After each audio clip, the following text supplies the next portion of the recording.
తెలంగాణకు మరో మణిహారం కాబోతున్న రీజనల్ రింగ్ రోడ్ నిర్మాణంలో కీలక ముందడుగు పడింది. RRR ఉత్తర భాగం రోడ్డు నిర్మాణ పనులకు కేంద్ర ప్రభుత్వం టెండర్లను ఆహ్వానించింది. గిర్మాపూర్ నుంచి యాదాద్రి వరకు 4 లేన్ ఎక్స్ప్రెస్ రహదారి నిర్మాణం చేపట్టనున్నారు.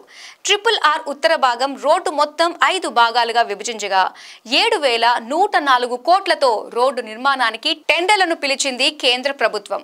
2 ఏళ్లలో RRR నిర్మాణం పూర్తి చేయాలని మెయింటెనెన్స్ వ్యవధి 5 ఏళ్లుగా నిబంధనల్లో పేర్కొంది. హైదరాబాద్ మహానగరం చుట్టూ వివిధ జిల్లాలను కలుపుతూ 4 lane axis green field regional express way అభివృద్ధికి టెండర్లు పిలుస్తున్నట్లుగా స్పష్టం చేసింది కేంద్ర ప్రభుత్వం.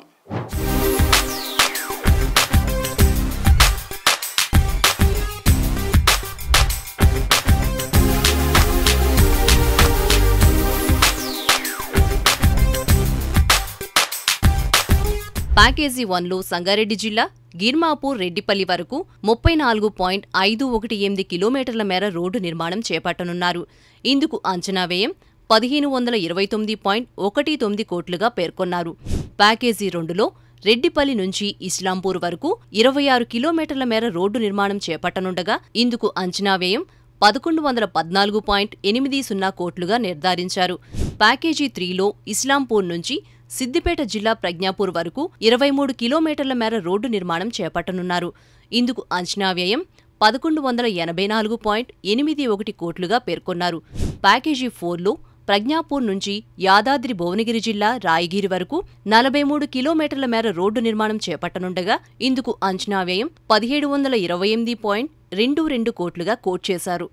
5వ ప్యాకేజీలో రాయగిరి నుంచి తంగడ్పల్లి గ్రామం వరకు 35 కిలోమీటర్ల మేర రోడ్డు నిర్మాణం చేపట్టనున్నారు. రీజనల్ రింగ్ రోడ్ ఉత్తర భాగానికి టెండర్లను పిలవడంపై తెలంగాణ రాష్ట్ర రోడ్లు భవనాల శాఖ మంత్రి కోమటిరెడ్డి వెంకటరెడ్డి హర్షం వ్యక్తం చేశారు. తెలంగాణ రాష్ట్ర చరిత్రలో సువర్ణాక్షరాలతో లిఖించే రోజని ఆయన అన్నారు. కాంగ్రెస్ ప్రజాప్రభుత్వం ఏడాదిలోని సాధించిన అద్భుత విజయమన్న కోమటిరెడ్డి ముఖ్యమంత్రి రేవంత్ రెడ్డి చొరవ తన కృషికి దక్కిన ఫలితం RRR టెండర్లని చెప్పారు. RRR తెలంగాణ బిడ్డల బంగారు భవిష్యత్తుకు బాటలు వేస్తుందని మంత్రి కోమటిరెడ్డి వెంకటరెడ్డి ఆశాభావం వ్యక్తం చేశారు.